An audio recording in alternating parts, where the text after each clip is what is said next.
Nice and live. Just the way I like it, baby. Just the way I like it. How y'all doing, everybody?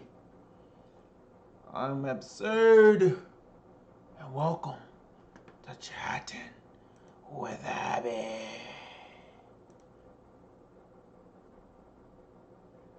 Oops.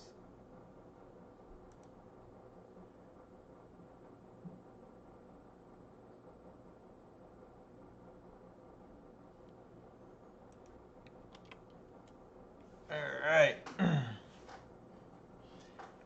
Huh. So I didn't know that it uses my Facebook profile picture for the preview. It's interesting. Anyway, so today decided to have a little small conversation about music. Good old fashioned music. Uh,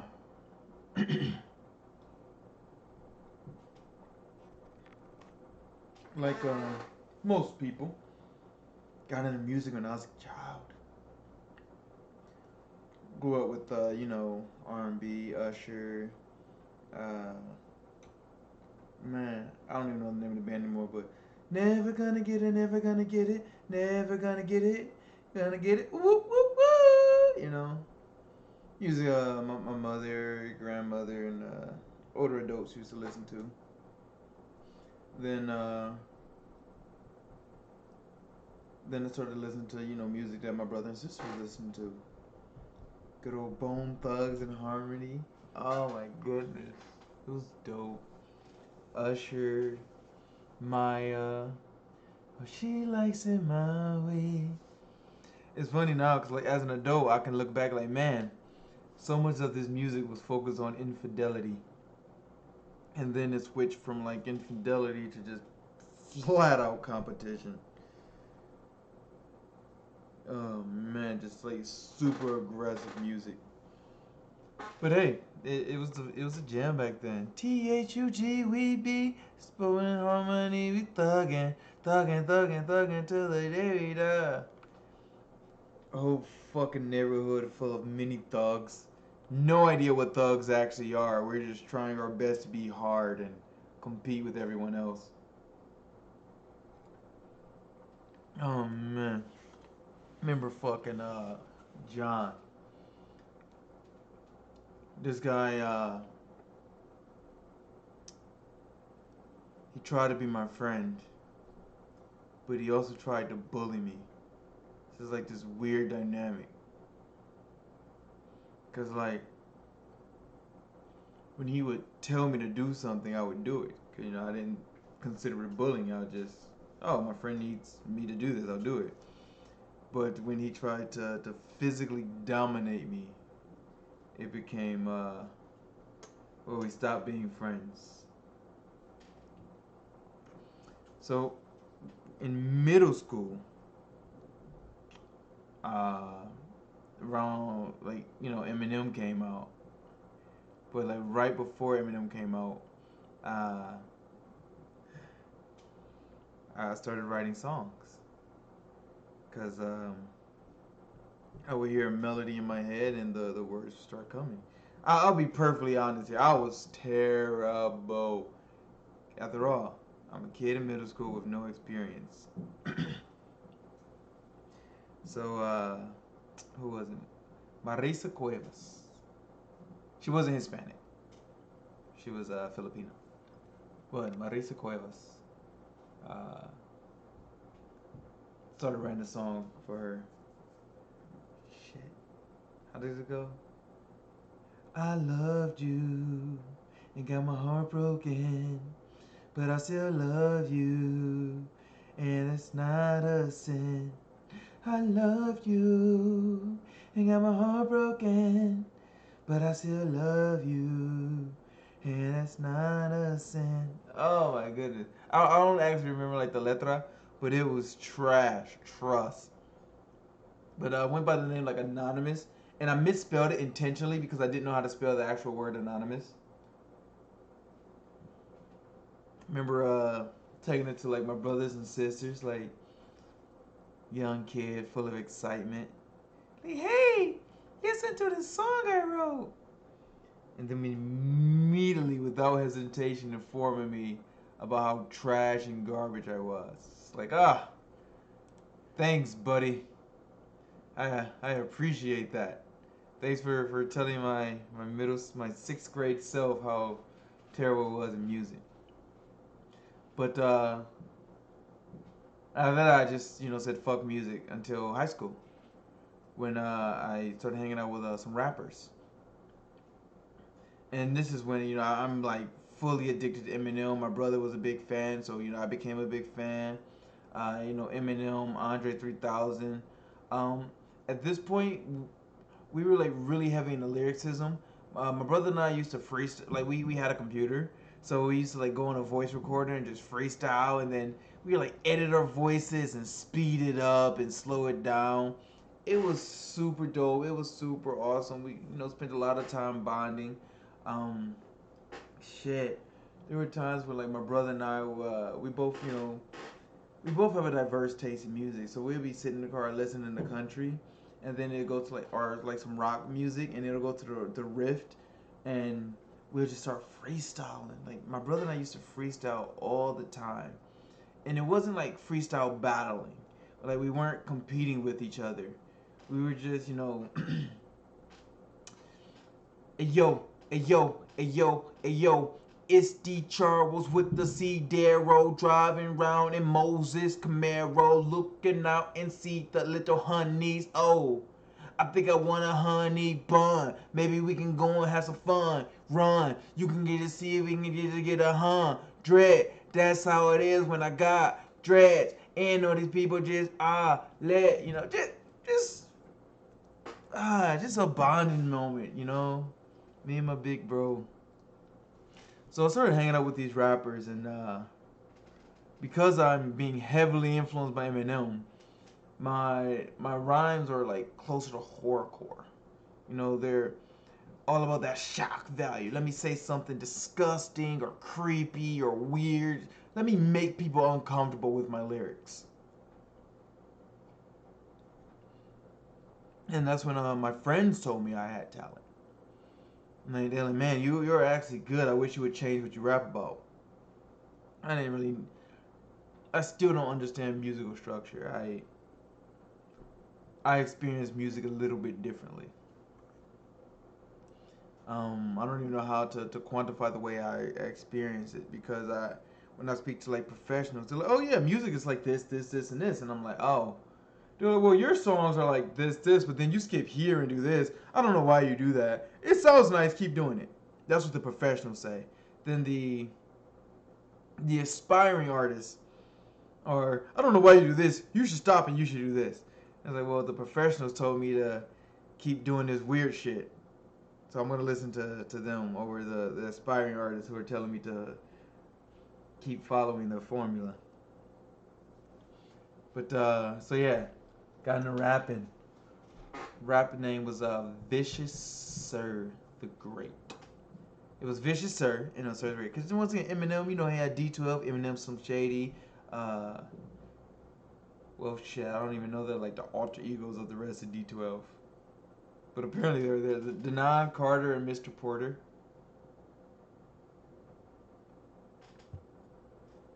Something like that. I don't know. Then started joining some online communities, and that's where I learned how to mix in metaphors instead of just lyrics. Like before, it's something like, I want to rip something to pieces and break it. My anger is seething. I'm like a demon that's waiting for something vital related and getting highly impatient. Privately taking Tylenol cases with smiling in faces. I could be hotter than basement with deadly replacements to kill you quick. Stab you in the head with a lead toothpick. Suffocate you with fishnet stockings to private auction with tic-tac lies in an esophagus. I meant that's obvious. The problem then. Like, it was all about the wordplay. Like something like I give this pussy I give this pussy a hysterectomy like poison the snake bites to the stomach. Hit you in the head till the fight till you plummet. Implant demonic thoughts so you wouldn't mind Satan. Like that, the online community is what really has helped me like understand like wordplay, and that I didn't have to rely on on metaphors and simile. I don't know the difference, but one of them uses like and as. I didn't have to say I'm hot like fire. I could just say, like I'm hot. These flames burnt, or like I'm hot. The flames are spitting to burn you. You didn't even know how the pussy turns you. Now you a zombie, walk confused days. That's how it is until the end of your days. Is Walking Dead. I'm just, a talking head floating, some shit like that. But the lyricism was still being heavily influenced by, Eminem, Andre 3000. The I never really had a message in any of my music. I was legit just talking, just weaving stuff together, just taking different colors and like throwing it on a canvas. Like, oh yeah, this is gonna be art. And because the colors match well, it'd be like that abstract art where if you try hard, you're like, man, this sounds good, but there's no substance. It was significantly lacking substance. So my music would get tiring really fast.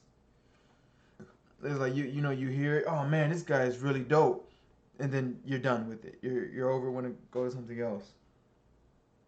Uh, After high school, I I just stopped. Um, just stopped like all during my college years. I was more focused on women and everything, and I really stopped listening to rap. I moved into to rock, and so I was more or less making poems and just adding energy to these poems to make it seem like a song. Like, I miss you so badly it hurts. My mind's preoccupied with you. Your voice just makes it worse. Is there nothing I can do? My body desires your kiss, the tenderness of your sweet lips. Would you tell me you love me? Magic doesn't work like this. Why do they display hatred? They are you and they aren't us. We don't trust them enough. Tell me why isn't good enough? Stand still, yeah, stand still. Make her now. Had to throw that in there.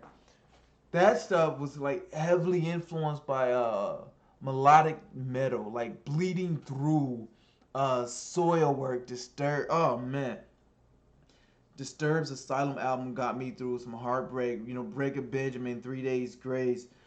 That started to influence the music I made, but without having actual like musical accompaniment, there was the pacing was weird, the flow was off. It was like just no structure. Oh shit, what's good, Merv? Like bars, lyrical content, metaphorically projected without a story or concept. But I hear you. Yes, yes, spot on, brother. It was just I was just full of bars, kind of like if you ever heard Ludacris Chicken and Beer album, there's a song called Hip Hop Quotables, where the song doesn't make sense. It's just back to back bars. That's all I used to spit was bars. And it wasn't actually until I started listening to bachata. Romeo Santos and Drake came up with a song called Odio. That was the first bachata song that I heard. It was just popped up on YouTube one day. Um, I don't even know why. Like I didn't listen to Spanish music at the time, and it popped up, and I was like, "What is this?"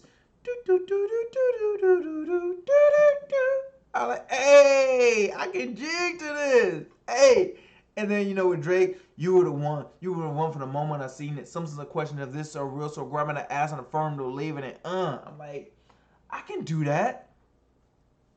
Then so heavy bachata. Then I came to fucking Phoenix, and I was talking to some friends, and they're like, "Oh yeah, I listen to reggaeton." Now I didn't know it was bachata. I just knew it was Romeo Santos, and they're like, "Oh yeah, And then I heard the song 6 a.m. By Farruko and J Balvin. Once again, they're just now starting their musical career. I'm just now getting into it. I happen to catch them just at the time where their music career was blossoming. And son las 6 de la mañana, todavía no acuerdo nada, me amanezco, shit. Pero pasa de rumba, pa, pa, pa, pasa de tumba, que, no recuerdo. I'm listening to that, and none of my friends are really getting into it. And so it's like, man, I kind of wish my friends would like this, because I kind of want to start making music again.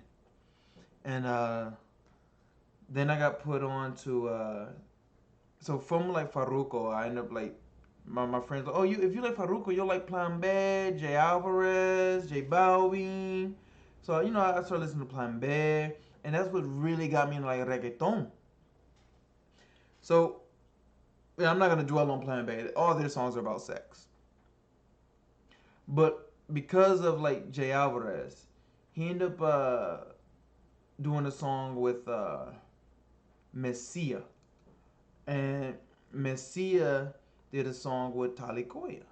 Um, so I started like listening to Messia because Messia was doing trap, but in Spanish, and the rhythmic structure of trap is really easy to duplicate, and it made essentially starting from scratch in music really, really simple to do and accomplish. I'm like, you know what? We're starting from scratch. Then I can do this. I can do this. Rapping in trap. In Spanish. But because it was trap, then my lyrics were once again really giddy. I mean, really gritty, really vulgar, lacking like they sounded good, but my Spanish was still trash at the time too, and so trying to learn Spanish through vulgarity wasn't really helping. I would go to my friends, hey, does this make sense? Am I saying this correctly? Is this the right sayings? Like what was it? Te quiero mi cama. Te bajo sabana, te pata la mano, something I don't know. I just remember the beat.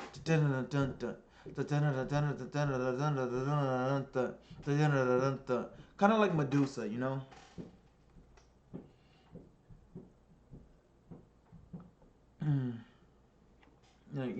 Versace, Medusa had um.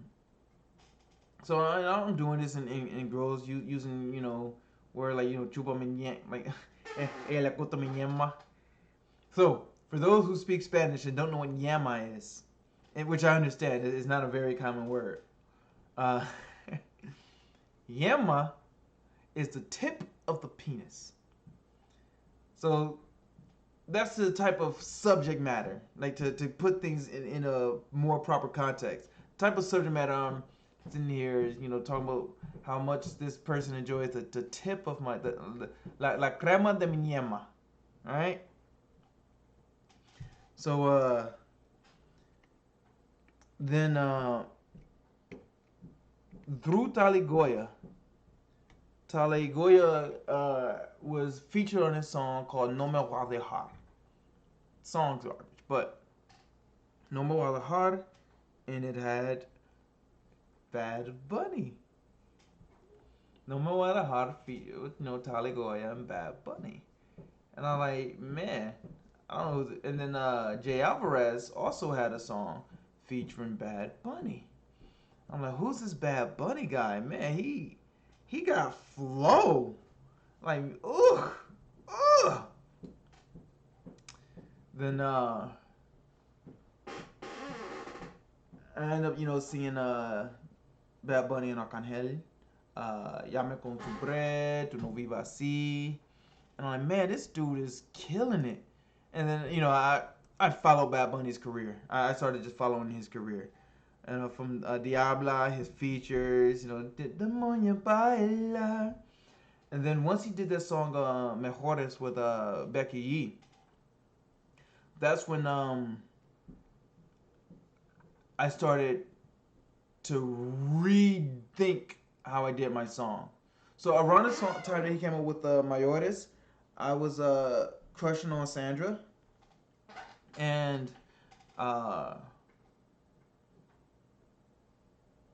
mm, I remember.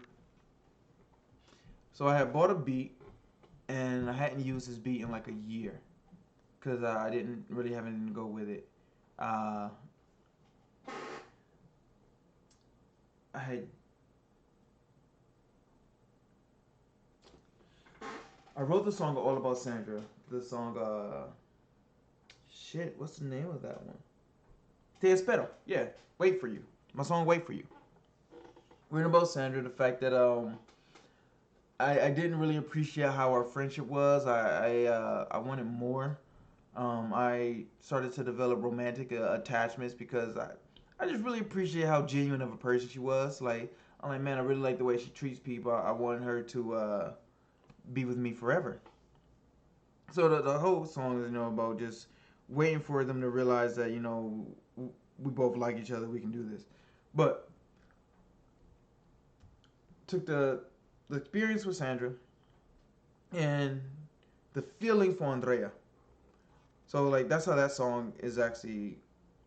That's why it sounds the way it does. Cause Sandra never broke my heart, but Andrea, it was we were both heartbroken. So it's the feelings from Andrea with the memories of Sandra. But so started working on that, and when I first started, right, the baby, I will wait for you. I will always wait for you. Baby, I will wait for you. Ya tú sabes que yo te quiero, si no te tengo me desespero. I wake up, yearn to have you next to me. See the silhouette where you should be. And I'm trying to like rap on this like soft sweet beat. Thankfully, Bad Bunny came out with Amor Foda. And on this song, he was singing. And then on Tamo Bien, he was singing. I'm like, wait, you mean I can sing my raps? I don't have to, you know, I don't have to use aggression in my raps. I can do rap without aggression. So all the rap I listened to at this point was tended to always resolve around some form of aggression. So the fact that I can write these raps but not rely on aggression was a foreign concept to me. Still wasn't comfortable singing because my voice is just naturally low. But then I thought about Romeo Santos. I'm like, man, this guy. If you hear this guy talking, this guy sing, you won't even recognize him as being the same person. I I remember an interview with Romeo where he's just talking like this, and then he starts singing Popoeta en Diente. Que bien te ves, que bien hecho, no me importa quién sé, dígame usted. And I'm like, maybe I can do this. I'm fucking in my bedroom, staring in the fucking mirror, singing, trying to get this song, matching the beat and everything. And basically writing an entire album in my bedroom that nobody got to hear. Because, well, not nobody, very few. I would like go on Snapchat and, just record myself and send it to people. And they're like, oh, you're so good. Like I remember Gabby. Like when Gabby heard me singing, she her encouragement meant a lot. Like oh, you're amazing. You just got to blah, blah. So I used to like just send her all the songs, and even when I recorded it. But at a certain point, I didn't like it. Like I would hear the recordings, and I'm like this isn't what I wanted to sound like in my head. And so I would keep trying to make adjustments to my voice so that it could sound like in my head. So one day, I'm at work and I'm bored. I'm in an area where it's just me, and I just want to pass the time. So I start singing some of the songs that I know, and I'm dancing. But in between it, I also like my music. So in between like these covers, I'm mixing in my original music, And then what was her name? I forgot her name. But this lady walks up to me. She's like, "Excuse me, is that you singing?" And I'm like, "Oh shit, my bad," because I remember what my family told me when I was in sixth grade. How my raps were amazing and my songs were garbage, so I should never sing. She's like, "Can you sing louder? I tried to listen to you while I'm on my break because it's really calm and relaxing. Your voice is soothing." And I couldn't believe that someone wanted to hear my music.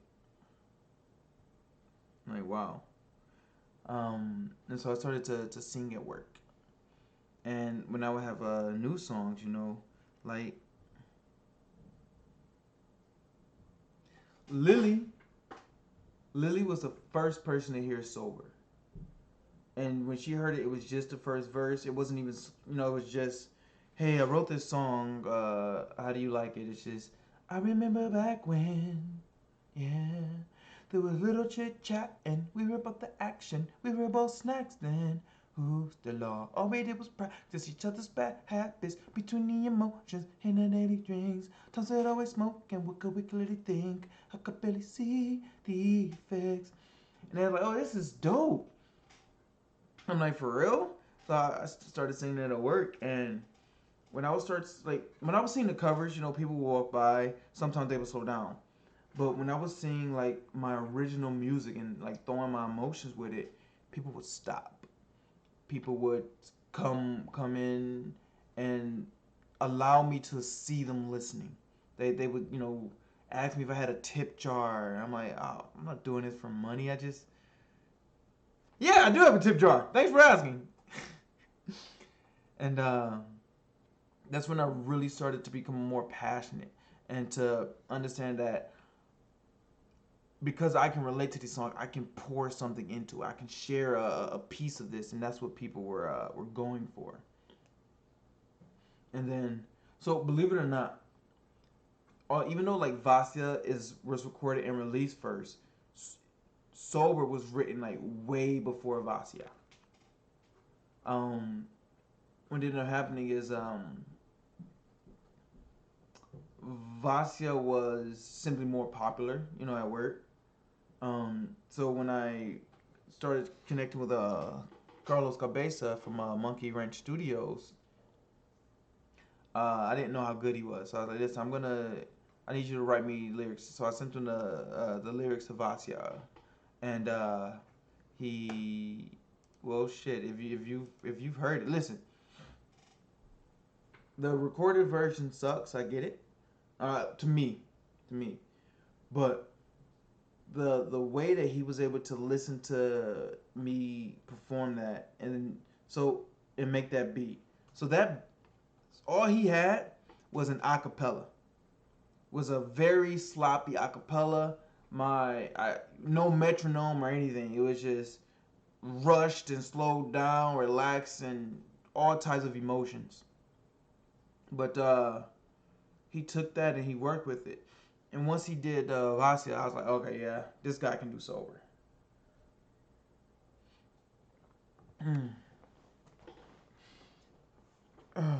And so for a while, most of my music revolved around heartbreak.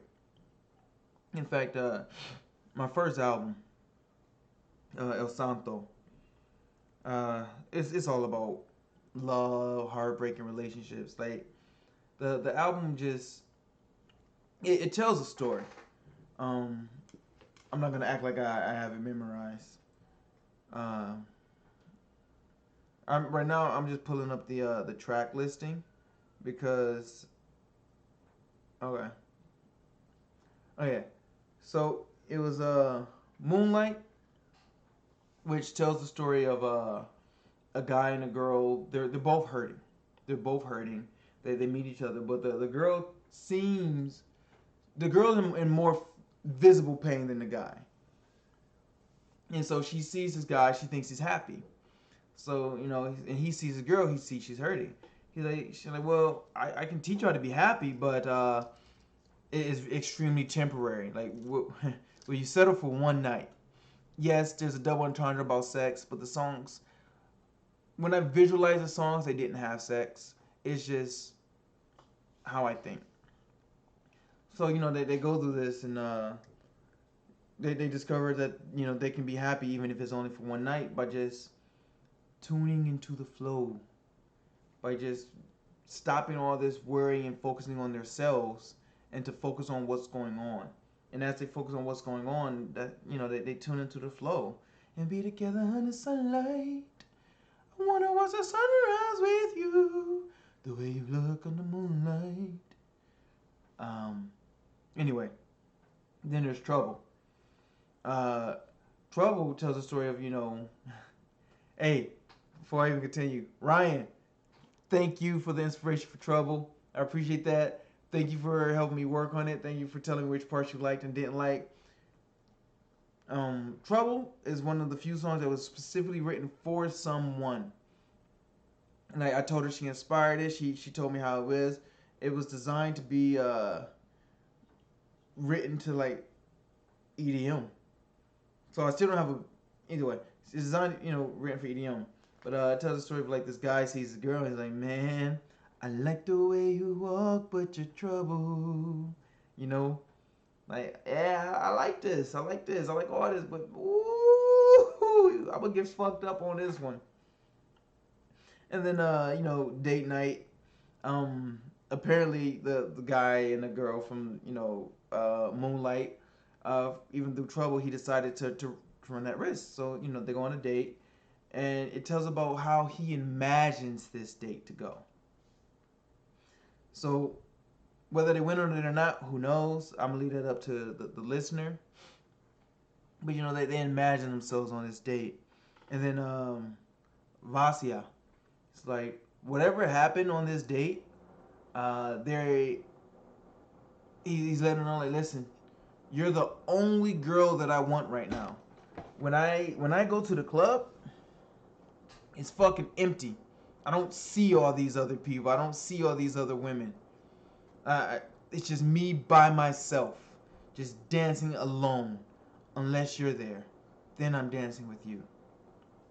And then Te Espero, of course, they're not together, but he's saying, I know we're not together. I know things didn't work out. I'll still wait for you. I still want you back. Como Soy is that realization that it ain't happening.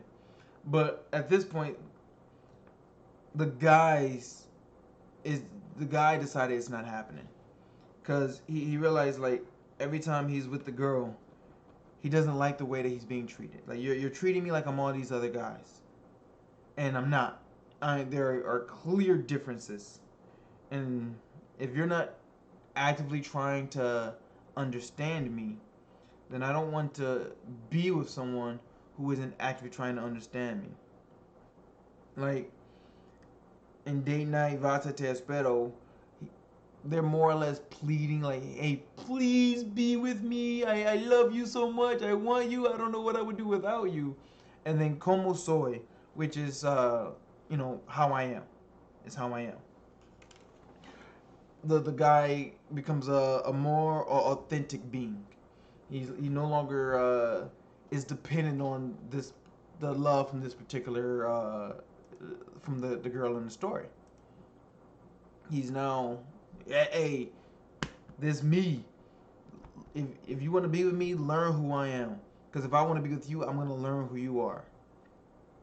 And then it ends with Sober, which is the understanding that he was being driven by lust, that he had never really focused on learning about the girl. It was just they were just really good at having sex with each other. So they didn't actually learn about each other. That's not what. Never mind. And then of course the bonus track Without You is it can be interpreted as a love song, but it's really just showing appreciation to God. Like, when I wrote that song, I was literally in the shower. I was thinking about the fact that this album is titled El Santo, and like what that meant, since like the story's about this saint and all the trouble that he's going through. So it's like, is this what a saint is? Am I a saint? And like, no matter what I call myself, I'm pretty much nothing without God. Like, everything that I'm able to accomplish is because of God. And every time that I fuck up, it's because I tend to be selfish and choose myself over the things that over acknowledging and observing reality. So then started working on music para sanar y bailar, music to heal and dance to. And this was like, for me, um, it was something new. Since like all these other songs are kind of sad and depressing, and so it starts off with high and low, which literally talks about how well, it talks of the lows in my life and the highlights of my life, and how that's how my music reflects. It's like, man, I'm sorry that I had this whole album designed to make you fucking sad and in your feelings. But y yo escribí canciones por ti. Like, something about this inspired me to. I was inspired to write these sad songs, and now I'm being inspired to write this music that can heal and dance to. Which is why I followed up with twerk. Everybody, twerk.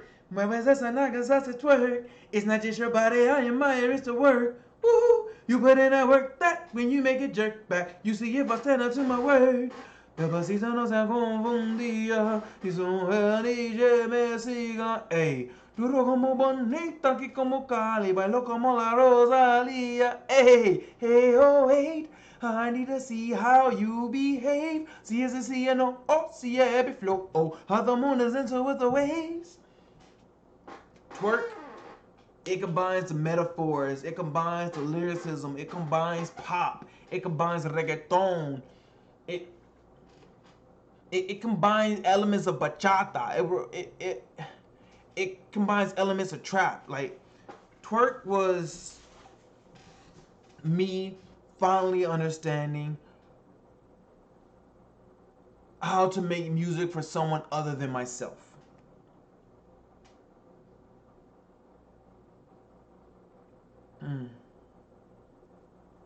It was finally understanding how to make music for someone other than myself.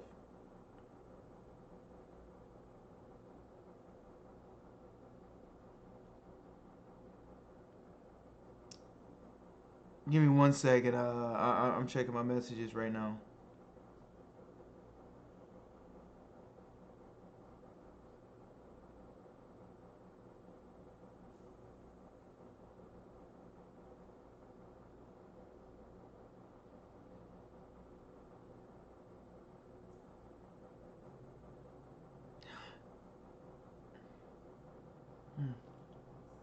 And so, twerk.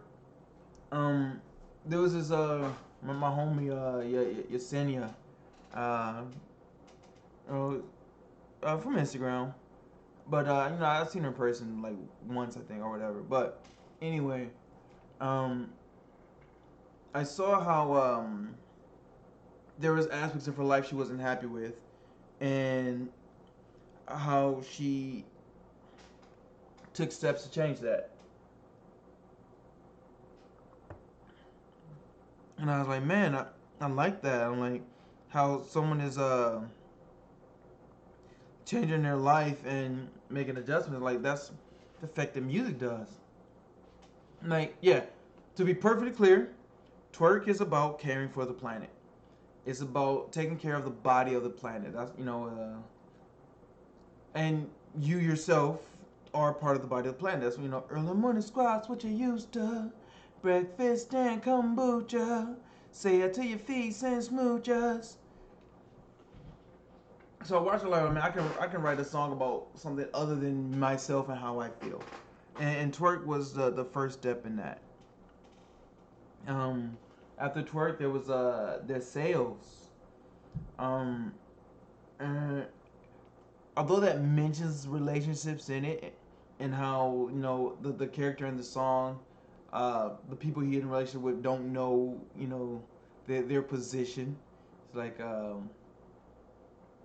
you don't know if there's another girl because I'm not uploading pictures on Snapchat.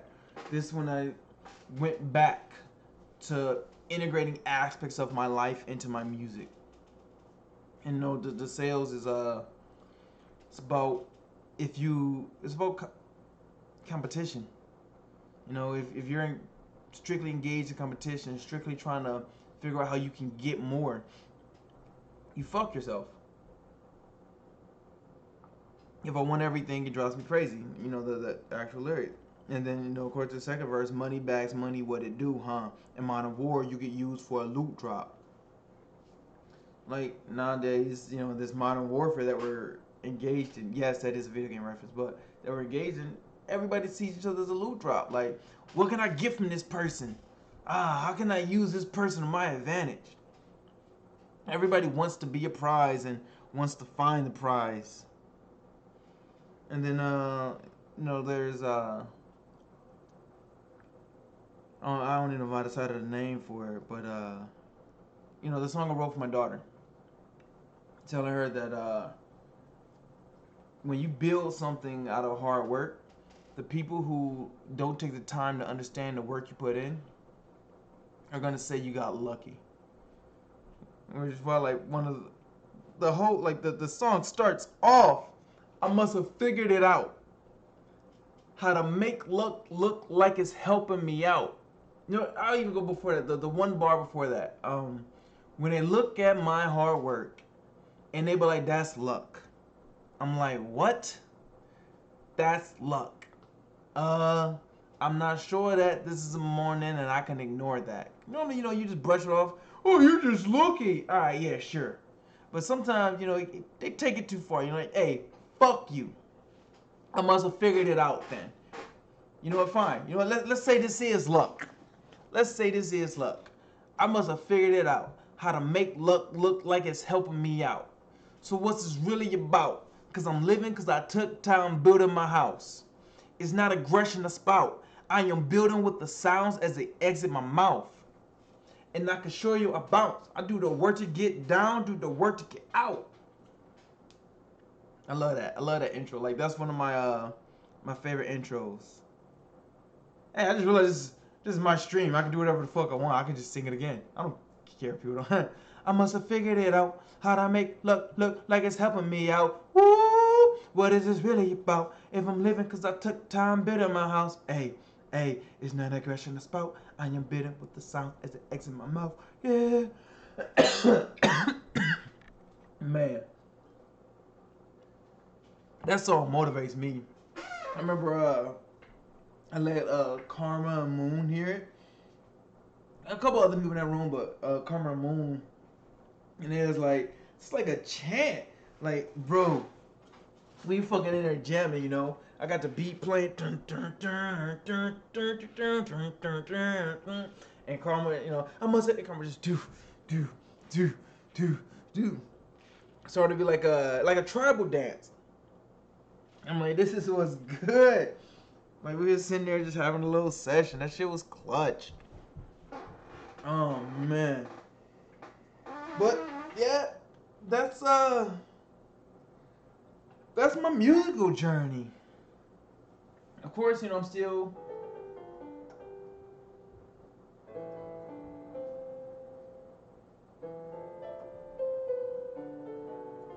learning a bit. Try to move on to the next step. Yeah, I don't even know what the next step is.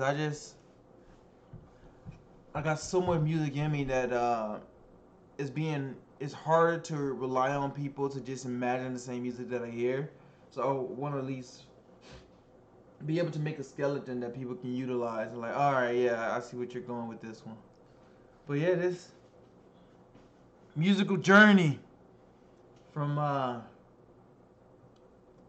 from Vicious Sir the Great. Well, from Anonymous to Vicious Sir and Sir the Great to Absird.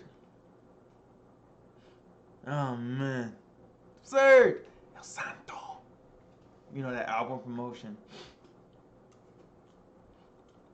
Funny story though. So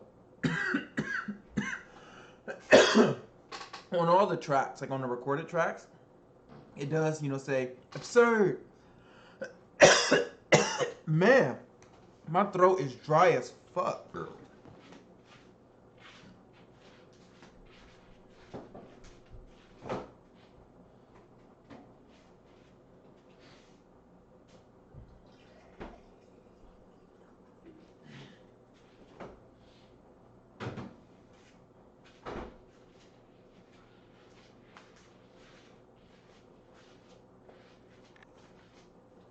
Yeah, it's like Absird. El Santo. Oh man. But in the live performances, I'm not actually trying to promote the album, so you don't get Absird, El Santo. You get Absird, Abby.